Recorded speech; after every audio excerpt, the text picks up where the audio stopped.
स्वागत है दोस्तों आपका अपने चैनल एस्ट्रो जीटी में। दोस्तों हमने पिछली वीडियो में हंस महापुरुष राजयोग क्या होता है यह समझ लिया और उसका मेष लग्न और मिथुन लग्न में क्या इफेक्ट होता है, वह क्या देता है यह देख लिया और यह भी देखा कि एक जनरल में वह क्या देता है, बाकी लग्न में इसके क्या इफेक्ट होते हैं वह समझाने की कोशिश करूंगा उस लग्न की चार्ट लेकर, और उसमें यह महापुरुष योग आपको क्या देता है यह बताने की कोशिश करूंगा। लग्न वाइज इसके इफेक्ट कंप्लीट होने के बाद मैं आपको सबसे महत्वपूर्ण बात यह बताऊंगा कि आखिर यह जो हंस महापुरुष योग है वह सिंह लग्न, वृषभ लग्न, वृश्चिक लग्न और कुंभ लग्न में आखिर बनता क्यों नहीं है, कभी इसका निर्माण क्यों नहीं होता है। इस पर हम एनालिसिस करेंगे, उसका एनालिसिस करेंगे, उसको जानेंगे। तो आइए शुरू करते हैं अपने चार्ट एग्जाम्पल से। दोस्तों यह है कर्क लग्न की कुंडली। कर्क लग्न की कुंडली में तभी हंसराज महापुरुष योग बनेगा जब गुरु केंद्र में बैठकर, लग्न में बैठकर अपने उच्च राशि में बैठ जाएं, है ना। तो यहाँ पर देखने को ये मिलता है कि ऐसे में गुरु बहुत ज़्यादा स्थूल काया दे देते हैं, मोटापन दे देते हैं, लेकिन शरीर को स्वर्ण मतलब ऐसे लोगों की काया देव काया कही गई है। ऐसे लोगों का जो शरीर रहता है वो बहुत ही आकर्षक, मनमोहक रहता है, लेकिन थोड़ा सा मोटापा रहता है। बहुत ही ज्ञानवान होते हैं ऐसे लोग, अपने माँ बाप की इज्जत करने वाले होते हैं, ठीक है। यहाँ पे बैठकर गुरु अपनी पांचवी दृष्टि से पंचम भाव, सातवीं दृष्टि से सप्तम भाव और नौवीं दृष्टि से नवम भाव देखते हैं। क्योंकि नवम और पंचम भाव इनकी मित्र राशि होती है, एक तो इन्हीं की राशि होती है और एक इनके मित्र की राशि होती है, तो दोनों भाव को यह बहुत ज़्यादा बढ़ा देते हैं।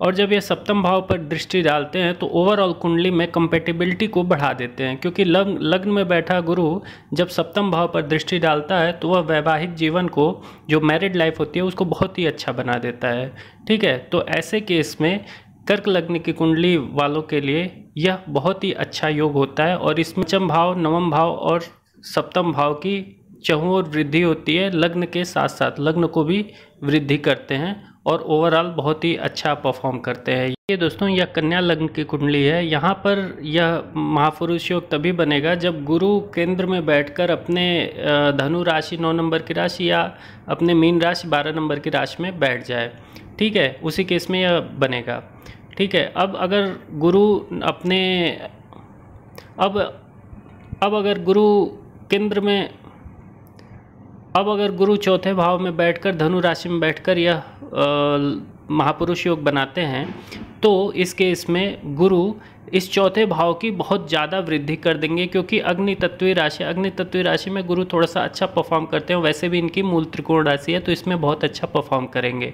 तो इससे ये चौथे भाव से मिलने वाले कारकत्व जैसे भूमि, भवन, वाहन, माता का सुख, ये सब सारे बहुत ज़्यादा बढ़ा देंगे। यहाँ से बैठकर गुरु अष्टम भाव पर, दसम भाव पर और द्वादश भाव पर अपनी नज़र डालेंगे। तो वहाँ से दृष्टि योग होने के वजह से यह अष्टम भाव की भी वृद्धि कर देंगे और 12वें भाव की भी वृद्धि कर देंगे। दसम भाव को थोड़ा सा डिस्टर्ब करने का काम करेंगे, हालांकि बहुत ज़्यादा डिस्टर्ब इसलिए नहीं करेंगे क्योंकि लग्नेश ही यहाँ पर कर्मेश हो जाता है, कर्म भाव का मालिक हो जाता है। तो बहुत ज़्यादा, और वैसे भी गुरु बहुत शुभ ग्रह हैं, बहुत ज़्यादा परेशान करने का काम नहीं करते और इनकी दृष्टि शुभ कही गई है। लेकिन चूँकि प्लेसमेंट अशुभ हो जाता है इसलिए थोड़ी सी ये नुकसान पहुंचाते हैं, बहुत ज़्यादा नुकसान नहीं पहुंचाते हैं। जैसे ससुराल पक्ष के लोग बहुत ज़्यादा ज्ञानी होंगे, अच्छे स्वभाव के होंगे, लेकिन क्रोधी स्वभाव के होंगे। और 12वें को मजबूत करने से इनका खर्चा बहुत ज़्यादा बढ़ जाएगा, विदेश गमन बार बार होगा, तो ये सब चीज़ें यहाँ से निकल के आती हैं। इसी प्रकार अगर गुरु 7वें में बैठकर यह राजयोग बनाते हैं तो यहाँ से लग्न को देखते हैं, 11वें भाव को देखते हैं और तीसरे भाव को देखते हैं। तो तीसरे भाव को तो यह पराक्रम बढ़ा देते हैं, वहाँ पे इनकी मित्र राशि है। पराक्रम बढ़ने से इनके ऐसे जातकों का कर्म भाव भी मजबूत हो जाता है, वह कर्म में ज़्यादा पराक्रम दिखाते हैं, ऐसा देखा गया है, ठीक है। और लग्नेश पर दृष्टि डालने से ऐसे जातकों में लगता है कि उनका जो पार्टनर है, साथी या पुरुष, वह उनसे ज़्यादा ज्ञानवान है ना। तो यहाँ से यह निकल के आता है। 11वें भाव की यह थोड़ी सी कमी करते हैं, लेकिन उच्च दृष्टि डालने की वजह से और गुरु की दृष्टि भी शुभ होती है, इस वजह से थोड़ा ही हानि करते हैं। एक प्रॉपर मात्रा में धन आता रहेगा। यहाँ से बहुत ज़्यादा डिस्टर्ब नहीं करते हैं, ठीक है, क्योंकि यह उच्च की दृष्टि होती है, गुरु का दृष्टि भी शुभ होता है इस वजह से।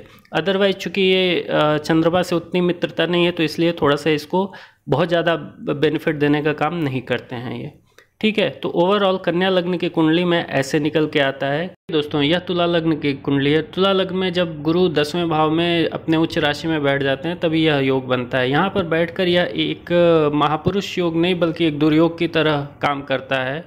कुंडली में अगर यह योग बन जाए तो जातक यही सोचता है कि हमारी कुंडली में ऐसा योग क्यों बना।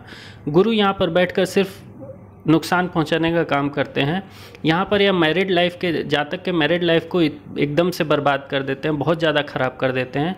यहाँ से यह अपनी दृष्टि डालते हैं धन भाव पे, धन भाव को तो यह वृद्धि कर देते हैं। ऐसे जातक का बैंक बैलेंस हमेशा एक अच्छा बना रहता है, बहुत ही अच्छा बना रहता है, ठीक है।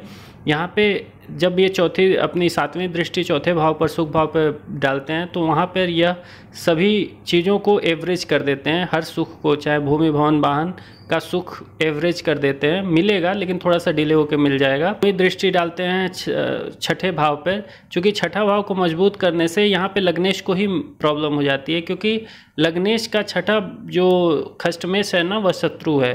चूँकि खष्टमेश गुरु स्वयं है और लग्नेश बुध हैं, तो यहाँ पर कंपेटेबिलिटी नहीं हो पाती है। तो छठा भाव यह अच्छा तो करते हैं लेकिन इससे लग्नेश को प्रॉब्लम होती है, जिससे यह अच्छा होने के बाद भी अच्छा नहीं होता है। तो ओवरऑल इस लग्न की कुंडली में यह एक दुर्योग की तरह वर्क करता है। देखिए दोस्तों, यह धनु लग्न की कुंडली है। धनु लग्न में जब गुरु या तो केंद्र में अपने लग्न में बैठ जाएं या तो चौथे भाव में बैठे हैं अपनी मीन राशि में, तभी यह योग बनता है, ठीक है। ऐसे केस में देखा गया है कि जब कभी गुरु लग्न में बैठकर बनाते हैं यह महापुरुष योग, तो जातक बहुत ही ज़्यादा अहंकारी हो जाता है, अपने से आगे किसी को समझता ही नहीं है। यहाँ से यह 5वीं दृष्टि से पंचम भाव, 7वीं दृष्टि से सप्तम भाव और 9वीं दृष्टि से 9वें भाव को देखते हैं। तो यह क्या करते हैं कि पंचम भाव और 9वें भाव की तो बहुत ज़्यादा वृद्धि कर देती है। ऐसे जातक के पुत्र पुत्री उनकी आज्ञा को बहुत मानने वाले, बहुत ज्ञानवान होते हैं, बहुत अच्छे स्वभाव के होते हैं, लेकिन थोड़े से क्रोधी होते हैं। इसी तरह से जातक के पिता जो होते हैं वह थोड़े से क्रोधी होते हैं लेकिन ज्ञानवान होते हैं, अपने जीवन काल में बहुत ज़्यादा अचीवमेंट प्राप्त किए होते हैं। भाव की भी ये वृद्धि कर देते हैं। भाग्य से जितना भी कुछ हो सकता है यह जातक अपने जीवन में कमा लेते हैं, पा लेते हैं, ठीक है। लेकिन सप्तम दृष्टि डालते हैं जब यह सप्तम भाव पे, तो वहाँ से इनकी थोड़ी सी कंपेटेबिलिटी नहीं हो पाती है। यह अपने पार्टनर से कुत्ते बिल्लियों की तरह लड़ते हैं, ठीक है, हर बात में तू मैं करते हैं। तो यहाँ पर ओवरऑल जो निकल के आता है वह यह निकल के आता है। जब गुरु यहाँ पर चौथे भाव में बैठकर बनाते हैं यह राजयोग, तो भाव में बहुत अच्छा कंफर्टेबल फील नहीं करते हैं। हालांकि इनकी जली राशि और इन्हीं की राशि है, बट इस राशि में यह बहुत ज़्यादा यहाँ इस कुंडली के लिए कंफर्टेबल फील नहीं करते हैं और इस भाव में थोड़ी सी कमी करने की कोशिश करते हैं। जो भूमि भवन वाहन का सुख है वह मिलेगा लेकिन थोड़ा एवरेज मिलेगा और थोड़ा डिले होकर मिलेगा।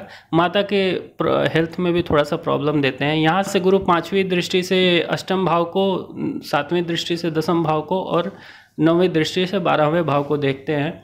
तो जो 12वां भाव है उसको भी मजबूत कर देते हैं। तो इससे जातक का जो खर्चा होता है वो बहुत ज़्यादा बढ़ जाता है और वह उसका विदेश गमन होता रहता है, ठीक है, छोटी छोटी चीज़ों पे।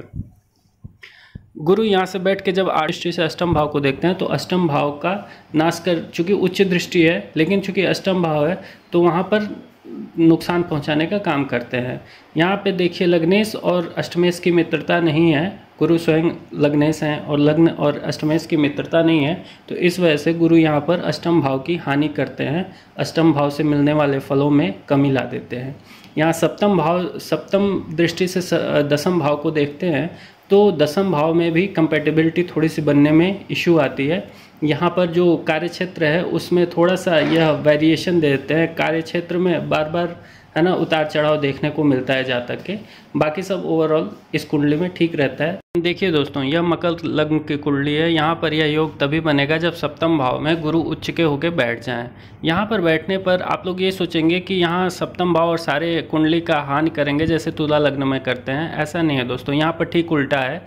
यहाँ पर यह पूरे कंपेटेबिलिटी को, जो लग्न मकर लग्न की कुंडली होती है उसमें 7वें भाव में गुरु बहुत ही कंपेटेबल होते हैं और कंपेटेबिलिटी को पूरे कुंडली को बढ़ा देते हैं। यहाँ लग्न से इसकी कंपेटेबिलिटी बढ़ने की वजह से जो मैरिड लाइफ होता है उसको बहुत ही अच्छा कर देते हैं, और जो जीवन साथी रहता है उसका अपने पार्टनर से बहुत ही अच्छा मधुर संबंध रहता है।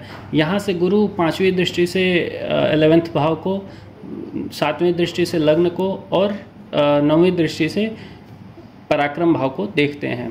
तो यहाँ पर क्या करते हैं कि जो आय वाला पोर्शन है उसको तो बढ़ा देते हैं क्योंकि वह मित्र की राशि है, पराक्रम को बढ़ा देते हैं क्योंकि इनकी खुद की राशि है। लेकिन एक चीज़ है कि पराक्रम बढ़ा तो देते हैं लेकिन वह उस लेवल का एफर्ट नहीं कर पाता है जहाँ तक, क्योंकि यह एक जली राशि है, वह एफर्ट निकल के नहीं आता है।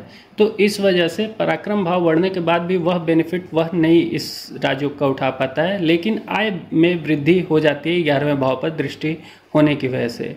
यहाँ से लग्न की कंपैटिबिलिटी बहुत अच्छी होती है, तो लग्न पे जो इनकी दृष्टि पड़ती है वह बहुत ही अच्छा और शुभ होता है, और जो जातक होते हैं ऐसे उनकी अपने जीवन साथी से बहुत ही अच्छी बॉन्डिंग होती है। ठीक है, तो यहाँ मकर लग्न की कुंडली में ये निकल के आता है। ये दोस्तों यह मीन लग्न की कुंडली है। यहाँ पर यह योग तभी बनेगा जब गुरु लग्न में बैठ जाएं या 10वें भाव में अपनी धनु राशि में बैठ जाएं, या लग्न में बैठ जाएं मीन राशि में बैठ जाएं। देखो धनु राशि में जब ये बैठेंगे 10वें भाव में ना, तो यह बहुत ही कंफर्टेबल राशि इनकी होती है, मूल त्रिकोण की राशि होती है। यहाँ पर यह कर्म भाव को बहुत अच्छा कर देंगे और यह जातक कर्म से अपने जीवन में हर कुछ पालेगा। ठीक है, यहाँ से यह दृष्टि डालेंगे धन भाव पर, सुख भाव पे और रोग रिपु ऋण 6वें भाव पे। तो 6वें भाव और धन भाव को तो यह बहुत ही अच्छा कर देंगे क्योंकि यह दोनों इनके मित्र की राशि है। ऐसे जातकों का बैंक बैलेंस जो होता है वो बहुत अच्छा रहेगा। रोग रिपु ऋण इनके बहुत स्वतः ही नाश हो जाते हैं। जो अगर मन में भी लाया इनसे शत्रुता का विचार तो उसका स्वतः ही नाश हो जाता है। तो ऐसे भाव से सुख भाव को देखते हैं तो सुख भाव को एवरेज कर देते हैं, क्योंकि यह इनके पुत्र की राशि है पहली चीज़, और दूसरी चीज़ कि यह थोड़ा सा बुद्ध से मित्रता का व्यवहार इनका नहीं है, तो इस वजह से, और चूंकि लग्नेश भी यहाँ पे हैं तो इसको एवरेज कर देंगे। तो भूमि भवन वाहन माता इत्यादि का जो भी सुख होता है वह एवरेज हो जाएगा। लेकिन अगर लग्न में यह बैठ जाते हैं तो वहाँ पे यह इनकी बहुत ज़्यादा कंफर्टेबल राशि नहीं होती है, तो यह लग्न को भी डिस्टर्ब करते हैं और साथ ही जो कि 7वें भाव से इस अपने पार्टनर भाव को देखते हैं उससे उसको भी डिस्टर्ब करने का काम करते हैं। तो यहाँ पर मैरिड लाइफ में इशू देते हैं और कंपेटिबिलिटी नहीं बन पाती है। यहाँ से यह 5वें भाव को 5वीं दृष्टि से देखते हैं, जिससे 5वें भाव को भी थोड़ा सा डिस्टर्ब करने का काम करते हैं, चूँकि यह इनकी मूल त्रिकोण खुद की राशि होती है ना। चूँकि गुरु की चूँकि इस कुंडली में यह त्रिकोण का भाव होता है तो बहुत ज़्यादा नुकसान नहीं पहुँचाते हैं गुरु, और ओवरऑल ठीक होता है। बट थोड़ा सा डिले के साथ पुत्र की प्राप्ति होती है इसमें, लेकिन बहुत इजीली नहीं होने देते हैं किसी चीज़ को। इसी तरह से यह 9वीं दृष्टि से भाग्य भाव पर देखते हैं तो भाग्य भाव को यहाँ पे यह अच्छा बना देते हैं। भाग्य से यह जातक अपने ज़िंदगी में बहुत आगे बढ़ता है और पिता के सुख में बहुत ज़्यादा की वृद्धि कर देते हैं। पिता थोड़ा सा क्रोधी होते हैं, तो इस तरह से जो 9वें भाव से मिलने वाले कारकत्व होते हैं उसमें वृद्धि कर देते हैं। 4थे भाव को एवरेज कर देते हैं थोड़ा डिले के साथ।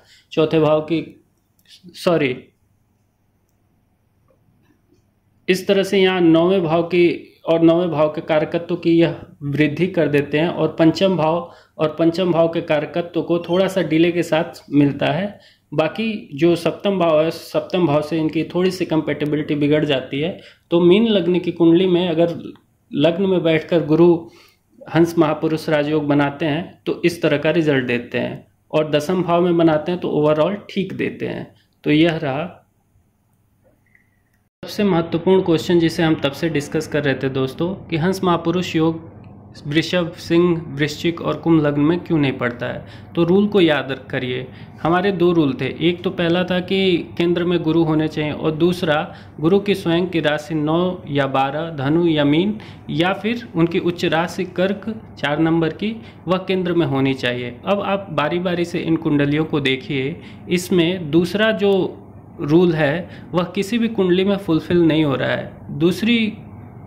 दूसरा रूल है वह किसी भी कुंडली पर लागू नहीं हो रहा है। किसी भी कुंडली के केंद्र में धनु, मीन या कर्क राशि नहीं आ रही है। ठीक है,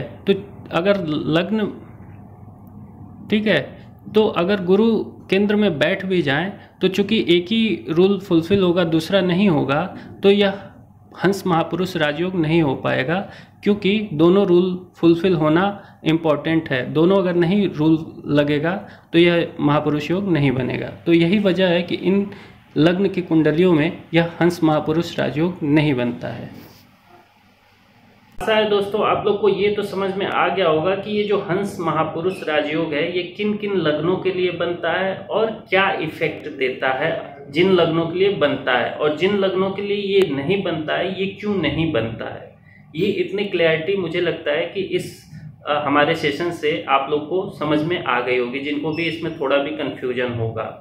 आगे हम कभी इस पे कैसे ये राजयोग भंग हो जाता है, कैसे ये वर्क नहीं करता है, इस पे कभी डिस्कशन करेंगे।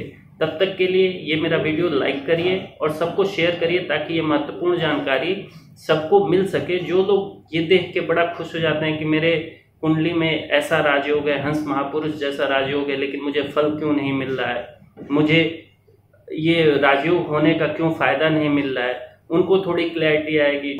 मेरे इस वीडियो को लाइक और शेयर करें बाकी लोगों को, और मेरे इस चैनल को सब्सक्राइब करना ना भूलें दोस्तों। तब तक के लिए मुझे इजाज़त दीजिए। धन्यवाद।